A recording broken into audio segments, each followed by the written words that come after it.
Il était une fois, dans un lointain pays d'Orient, un charpentier nommé Ali Baba, qui vivait pauvrement avec son épouse. Ali Baba allait souvent dans la forêt avec son âne pour y couper du bois et le revendre en ville. Un jour qu'il était allé chercher du bois dans la forêt comme à l'ordinaire, il entendit un bruit de galop. C'était un groupe de cavaliers qui se dirigeait tout droit vers lui. Et les hommes n'avaient rien d'aimable. Ce sont certainement des voleurs. Je ferais mieux de me cacher. Ali Baba cacha son âne derrière les buissons et grimpa à un arbre. Les hommes arrivèrent et s'arrêtèrent juste sous l'arbre. Ali Baba les compta. Ils étaient 40 exactement.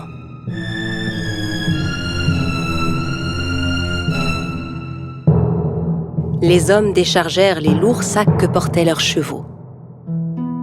Et Ali Baba comprit alors que ces hommes étaient bien des voleurs. Le chef de la bande se dirigea vers un énorme rocher devant lequel il se mit à crier. Sésame, ouvre-toi! Soudain, il se passa une chose incroyable. Le gros rocher glissa sur le côté comme une porte coulissante, laissant apparaître une grotte. Les voleurs entrèrent un par un en portant leurs gros sacs. Quand le dernier fut entré, la porte se referma automatiquement. Ali Baba était médusé par ce qu'il voyait. Au bout de quelques instants, le rocher s'ouvrit à nouveau et les voleurs ressortirent de la grotte. Quand le dernier fut dehors, le chef se tourna vers la porte et ordonna « Sésame, ferme-toi !» Le gros rocher se referma aussitôt et les cavaliers se remirent en selle et s'éloignèrent. Ali Baba descendit de son arbre et s'approcha à son tour du rocher. Il lança les mots qu'il avait entendus. Sésame, ouvre-toi! La porte s'ouvrit dans un grand bruit. Ali Baba entra d'un pas hésitant. Il fut ébloui de ce qu'il vit. La grotte était remplie d'or, d'argent, d'étoffes rares, de diamants et de pierres précieuses. Il regarda autour de lui, ramassa 3 sacs et sortit de la grotte.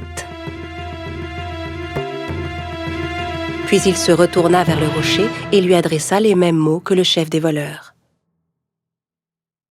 Sésame, ferme-toi! Il chargea les sacs sur le dos de son âne et rentra chez lui. Arrivé à la maison, il montra les sacs à sa femme. Elle n'en croyait pas ses yeux et pensa qu'Ali Baba avait volé les sacs. « Où as-tu trouvé tout cet or ?» Ali Baba lui raconta alors tout ce qui s'était passé.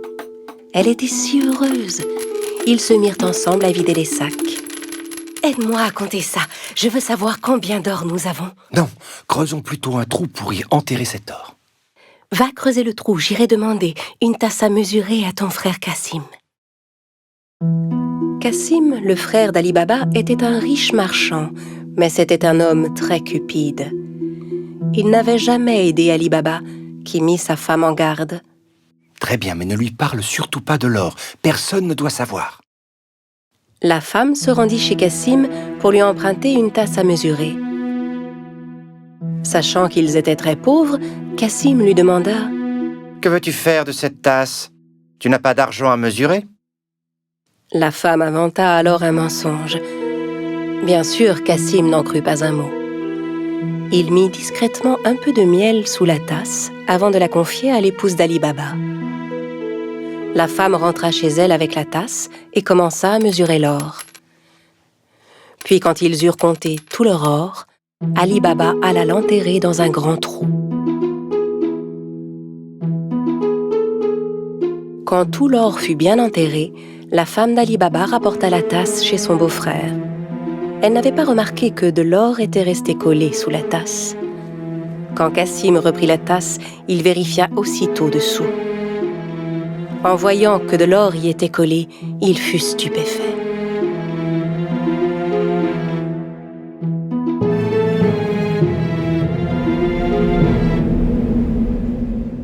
Je me demande où Ali Baba a pu trouver cet or. Cassim ne put pas dormir de la nuit. Le lendemain matin, il se leva et se rendit directement chez son frère Ali Baba pour lui montrer l'or collé sous la tasse. Ali Baba, d'où vient cet or? Je croyais que tu étais pauvre. Où l'as-tu trouvé? Ali Baba lui raconta tout et le pria de n'en parler à personne d'autre. Si tu ne me dis pas où se trouve cette grotte, je dirai au voleur ce que tu as fait. Mais, Cassim... Ali Baba savait que Cassim ferait ce qu'il disait. N'ayant pas d'autre choix, il conduisit son frère à la grotte. La grotte est juste derrière ce rocher. Maintenant, allons-nous-en d'ici. Les voleurs ne vont pas tarder à revenir. Ali Baba et Cassim rentrèrent chez eux, mais Cassim ne cessait de penser à la grotte. Il prit 2 chevaux avec lui et retourna à la grotte aussitôt. Arrivé devant l'entrée, il récita les mots qu'Ali Baba lui avait indiqués. « Sésame, ouvre-toi » Le gros rocher se mit à bouger et la grotte s'ouvrit. Cassim n'en croyait pas ses yeux. Il était fasciné par le spectacle qui s'offrait à lui, hypnotisé par tout l'or qui brillait. Le plus vite possible, il commença à remplir les sacs qu'il avait apportés avec tout l'or qu'il pouvait. Quand tous ces sacs furent pleins, il retourna vers la sortie. Mais la porte s'était refermée. Et malheureusement, il avait oublié les mots qu'il fallait dire. Il essaya toutes sortes de formules pour ouvrir la grotte.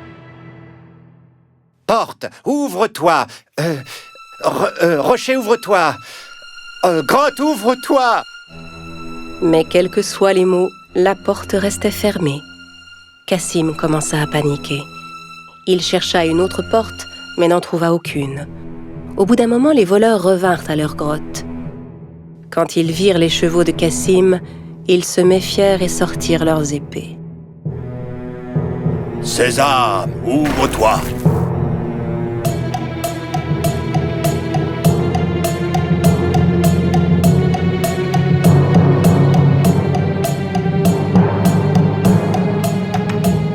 En entrant dans la grotte, les voleurs s'emparèrent de Cassim et le punirent sur le champ. « Alors c'est donc lui le voleur qui nous a volé notre or » À la nuit tombée, ne voyant pas revenir Cassim, sa femme commença à s'inquiéter. Elle courut chez Ali Baba pour lui demander son aide. Ali Baba aussi était inquiet pour son frère. Il retourna à la grotte et vit les 2 chevaux qui attendaient devant la porte. Il comprit alors que son frère était à l'intérieur et qu'il s'était fait tuer par les voleurs. Il retourna voir sa belle-sœur et lui raconta tout. Ensemble, ils décidèrent de n'en parler à personne. Au bout de quelque temps, Ali Baba et son épouse vinrent s'installer dans la maison de Cassim. Ils s'occupaient de son commerce et aidaient à le faire prospérer. Leur fortune ne cessait de croître. Dans le même temps, le chef des voleurs se rendait compte que l'or caché dans sa grotte ne cessait de diminuer de jour en jour. Il ordonna donc à l'un de ses hommes de vérifier s'il ne voyait rien de suspect. « Va en ville, cherche s'il n'y a pas quelqu'un qui serait devenu soudainement riche et dépensier. Depuis quelque temps... » En se promenant dans les rues du marché, l'homme vit Ali Baba qui payait ses achats avec de l'or. Il le suivit jusque chez lui. Quand Ali Baba entra dans la maison, le voleur marqua sa porte. À la nuit tombée, la femme de Cassim sortit pour donner de l'eau fraîche aux animaux. C'est alors qu'elle remarqua la marque qui était sur sa porte. Elle comprit que la marque n'annonçait rien de bon. Elle prit un pot de peinture et marqua toutes les portes du voisinage. Au petit matin, les 40 voleurs arrivèrent pour retrouver la maison d'Ali Baba. Incapables de distinguer la maison parmi toutes celles qui portaient des marques, ils furent contraints de repartir. Mais le chef était bien décidé à retrouver Ali Baba. Il se déguisa et alla rôder du côté du marché. Il finit par retrouver Ali Baba et le suivit jusque chez lui. Quand il frappa à la porte, Ali Baba vint lui ouvrir. « J'ai fait un long voyage. J'ai rapporté des jarres d'huile d'olive. On dit que vous êtes le marchand le plus riche de la région. Peut-être voudriez-vous en acheter ?» Ali Baba invita le chef des voleurs à venir dîner le soir même, pensant avoir affaire à un marchand. Le voleur apporta avec lui 40 jarres d'huile d'olive chez Ali Baba. Ali Baba avait demandé à ses servants de préparer un bon dîner pour son hôte. Ali Baba proposa à son invité de passer la nuit chez lui, ce que, bien sûr, il accepta sans hésiter. Tandis qu'Ali Baba et le voleur étaient attablés pour dîner, la femme de Cassim voulut s'approcher des jarres d'huile d'olive pour voir. C'est alors qu'elle entendit des bruits étranges. « On sort maintenant ?»« Non, pas encore. » En entendant que c'étaient les voleurs qui étaient dans les jarres et non pas l'huile, elle comprit que c'était un piège. Elle alla aussitôt à la cuisine pour faire bouillir de l'huile. Puis elle revint verser de l'huile bouillante dans chacune des jarres. Les voleurs ébouillantés s'efforçaient de garder le silence.